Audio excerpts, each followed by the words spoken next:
Σήμερα αυτό που θα κάνω είναι να δοκιμάσω τη μέθοδο της βεντάλιας. Συνηθίζεται αυτό κυρίως σε μόνιμα μελισσοκομεία. Κόβεις λοιπόν ένα μελίσι στα 2, 3, 5 όσα θέλεις και τα βάζεις σε σχήμα βεντάλιας με το σκεπτικό ότι όταν θα βγουν οι συλλέκτριες και θα επιστρέψουν, στη θέση της παλιάς της μητρικής θα βρούνε τις παραφιάδες, οπότε θα μοιραστούν όσο το δυνατόν πιο δίκαια. Λοιπόν, εμένα αυτή η μέθοδος δεν θα με βολέψει, αν και δεν την έχω δοκιμάσει, την κάνω για πρώτη φορά. Δεν θα με βολέψει γιατί ο τρόπος με τον οποίο λειτουργώ και κόβω παραφιάδες είναι διαφορετικός. Κάνω μεταφορές, κάνω βασιλοτροφία. Ο λόγος όμως που το δοκιμάζω είναι γιατί θέλω να αποκτήσω και αυτή την εμπειρία. Αυτό λοιπόν είναι ένα μελίσι το οποίο το ανέπτυξα, το έχω φτάσει να είναι ένα 18 πολύ σφιχτό. Έχω αφήσει και 18 πλαίσια μέσα και θα το κόψω σε 3 παραφιάδες των 6 πλαισίων. Αυτό έχει παλιά μάνα, οπότε δεν θα την κρατήσω, έτσι κι αλλιώς ήθελα να την κόψω. Έχει κοπεί βασικά γιατί εγώ έχω κάνει ήδη μια προεργασία σε αυτό, για οικονομία χρόνου, όχι για κάποιον άλλο λόγο. Τώρα, εάν κάποιος θέλει να κρατήσει αυτή τη μάνα, μπορεί να την βάλει με 2-3 πλαίσια πληθυσμό και έναν γόνο, σφραγισμένο γόνο, να την άξει και άλλα 2 πλαίσια ανοιχτού γόνου, που σημαίνει παραμάνες, και να μεταφερθεί στο ίδιο μελισσοκομείο, αλλά λίγο μακριά. Και λέω λίγο μακριά γιατί αν μπει π.χ. 2 μέτρα πιο πίσω, θα πάρει θα πάρει ένα μεγάλο μέρος από τις συλλέκτριες, οι οποίες εμείς θέλουμε να μοιραστούν στις παραφιάδες. Για τον ίδιο λόγο δεν μπορεί να μπει και η μάνα μέσα στη βεντάλια, γιατί θα πάρει λόγω μυρωδιάς περισσότερες συλλέκτριες και θα αδειάσουν σε εισαγωγικά οι παραφιάδες οι διπλανές της.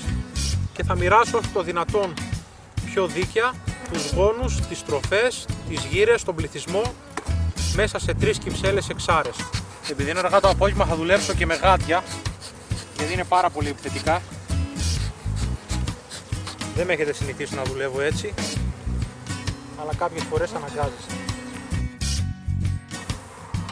Θα προσπαθήσω να μοιράσω όσο το δυνατόν πιο δίκαια. Λοιπόν, αφού κάνουμε τις παραφιάδες, αυτό που χρειαζόμαστε είναι και βασιλικά κελιά. Εγώ χρησιμοποιώ βασιλικά κελιά βασιλοτροφίας. Δεν χρησιμοποιώ ως μηνουργίας. Παλαιότερα με τον παππού χρησιμοποιούσαμε. Πλέον χρησιμοποιώ πολύ σπάνια.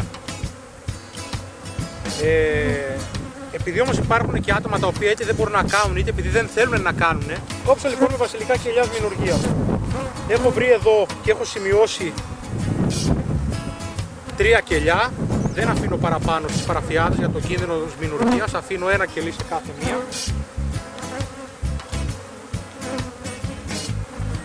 Αυτό ας πούμε είναι ένα τέτοιο.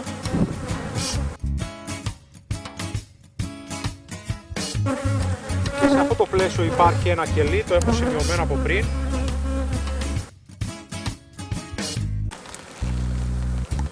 Λοιπόν, μόλις τελείωσα, τίναξα και όσες είχαν μείνει μέσα στην κυψέλη μπροστά για να μοιραστούν. Αυτό εδώ εννοούμε όταν λέμε βεντάλια. Είναι και 3 ίδιου χρώματος περίπου, είναι και 3 πράσινες, ενώ η αρχική είναι γκρι, ούτως ώστε να χάσουν εντελώς τον προσανατολισμό της κυψέλης τους. Κάθε μία πήρε από 3 γόνους και 3 στροφές και από ένα βασιλικό κελί. Δυστυχώς, επειδή είναι πάρα πολύ αργά το απόγευμα και είναι πάρα πολύ αγριεμένες, μπορούσα να δείξω όσες λεπτομέρειες ήθελα. Σε 2-3 μέρες θα ανοίξω και θα δω εάν κάποια κυψέλη έχει πάρει περισσότερο πληθυσμό, θα την κάνω τράμπα με κάποια άλλη που έχει λιγότερο. Σιγά σιγά θα αρχίσουν να απομακρύνονται οι κυψέλες μεταξύ τους. Είπα και πριν ότι εγώ δουλεύω με κελιά βασιλοτροφίας. Σήμερα ήταν εξαίρεση, γιατί κάποιος ο οποίος έχει πολύ λίγα και δεν θέλει να μπει ή δεν μπορεί να κάνει βασιλοτροφία, θα χρησιμοποιήσει κελιά μηνουργίας. Είναι τα καλύτερα κελιά που μπορεί να χρησιμοποιήσει μετά της βασιλοτροφίας. Τώρα θα περιμένουμε την εκόλαψη, την υπολογίζω εμπειρικά, δεν μπορώ να ξέρω γιατί δεν έκανα εμβολιασμό. Στη βασιλοτροφία μπορείς να ξέρεις. Στα μηνουργίας μόνο εμπειρικά μπορείς να ξέρεις το περίπου. Περίπου σε 4 μέρες υπολογίζω ότι θα έχουν βγει και μετά θα αφήσουμε άλλες 10 μέρες για γονιμοποίηση και θα έρθουμε να κάνουμε επιθεώρηση για να δούμε γένα. Θα το τραβήξουμε και αυτό βίντεο φυσικά για να δούμε και τι ποσοστό επιτυχίας θα έχουμε, εάν έχουμε, γιατί μπορεί να χαθούν και όλες. Καλημέρα. Έχει περάσει πολύς καιρός από τότε που το ξεκινήσαμε όλο αυτό. αλλά δεν υπήρχε χρόνος για να γίνει στην ώρα του. Από τη στιγμή που κόψαμε τις παραφιάδες, τις άφησα 2 μέρες να ηρεμήσουν. Ήρθα την τρίτη μέρα, απλά άνοιξα τα καπάκια χωρίς καπνό για να δω εάν έχουν ισομοιραστεί οι μέλισσες. Στη δική μου περίπτωση ήταν όλα μια χαρά, είχαν μοιραστεί εισάξια και στις 3 κυψέλες. Γιατί υπάρχει κίνδυνος κάποια να πάρει περισσότερο πληθυσμό και κάποια άλλη να διάσει. Αν γινόταν αυτό, θα έκανα τράμπα μία δυνατή με μία αδύνατη και έτσι θα ισοφάριζα περίπου τους πληθυσμούς σε όλα τα κυψελίδια. Το μόνο που έκανα, επειδή έτυχε 3-4 μέρες εκείνες τις μέρες να είμαι συνέχεια στο μελισσοκομείο κάθε μέρα, μόλις τελείωνα από τα υπόλοιπα μελίσια αργά το απόγευμα, απλά τις γυρνούσα λίγο, απομακρύνοντας έτσι τις εισόδους τις μίας από τις άλλες και αλλάζοντας έτσι λίγο τον προσανατολισμό για να διευκολύνω τον προσανατολισμό των μελισσών. Κυρίως τις βασίλισσες που θα βγει για τη γαμήλια πτήση. Φτάσαμε σε αυτή τη διάταξη. Δεν μπορούσα να έρθω στις 10 μέρες που κάνω κανονικά επιθεώρηση για έλεγχο γένας και ήρθα μετά από 20-25 μέρες και έκανα μια επιθεώρηση. Λόγω χρόνου δεν μπορούσα να το τραβήξω βίντεο και είδα ότι και οι 3 μάνες είχαν γονιμοποιηθεί κανονικά. Και βρισκόμαστε το σήμερα που έχει περάσει παραπάνω από μήνας από όταν κόψαμε τις παραφιάδες.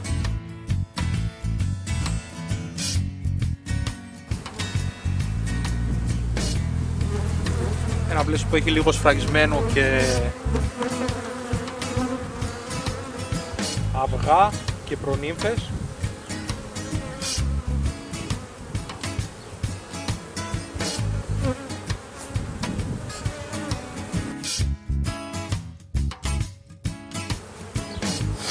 Ορίστε και ένας γόνος σφραγισμένος.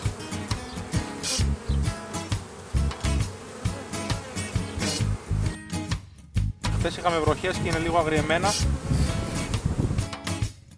Και εδώ γεννημένο έχουν μπλοκάρει με μέλια, είναι ανοιχτός ο ήλιος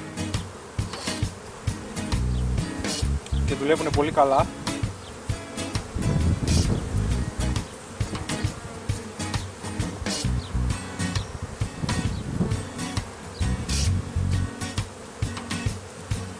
Και το ακριανό είναι γεμάτο με τροφές.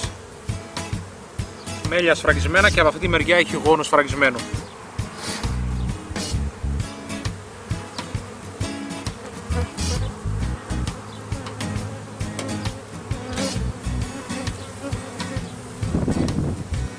Και να δω λίγο και από την άλλη μεριά για να έχουμε μια εικόνα του τι γίνεται, πόσους γόνους έχουμε. Σε πληθυσμούς είμαστε καλά. Είναι ένα εξάρι μελίσι καλό. Ορίστε και γόνος. Στο πρώτο τελευταίο.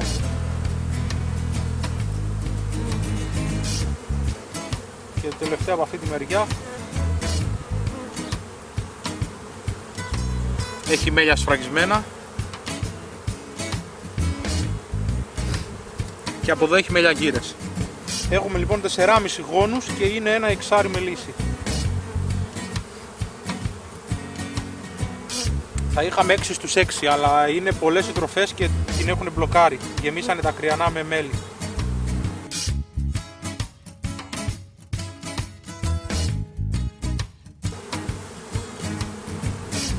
Πρώτο τελευταίο πρέσιο. Γόνος φραγισμένος και ασφράγιστος. Και εδώ τροφές. Και από αυτή τη μεριά μέλια και γύρες. Δεν θα δω τα ενδιάμεσα, θα έχουν γόνο. Θα πάμε κατευθείαν στο τελευταίο.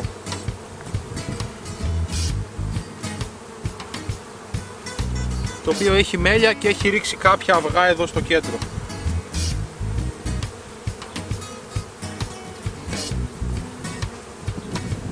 Εξάρι 4 γόνους αυτό.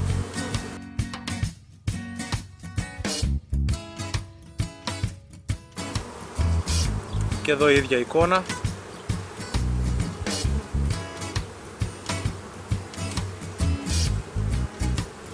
Όπου βγαίνει γόνος μπαίνουν μέλια. Μέλια. Μέλια γύρες.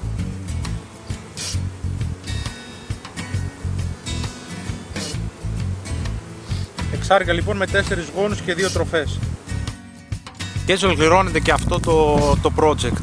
Είχαμε επιτυχία 3 στα 3, 100% δηλαδή. Από ένα μελίσι φτιάξαμε 3 παραφιάδες, χωρίς μετακίνηση. Αυτός είναι νομίζω και ο μοναδικός λόγος για να κάνει κάποιος βεντάλια. Ιδάλλως, εάν μετακινήσεις παραφιάδους σε άλλο μελισσοκομείο, δεν υπάρχει λόγος να ασχοληθείς με αυτό. Όπως και εγώ δεν με βολεύει, είπα και στην αρχή του βίντεο ότι το κάνω καθαρά και μόνο για λόγους πειραματισμού. Το έκανα μία φορά, δεν νομίζω να το ξανακάνω. Σας ευχαριστώ πολύ για την παρέα και σήμερα. Μέχρι την επόμενη φορά να είστε καλά. Γεια σας.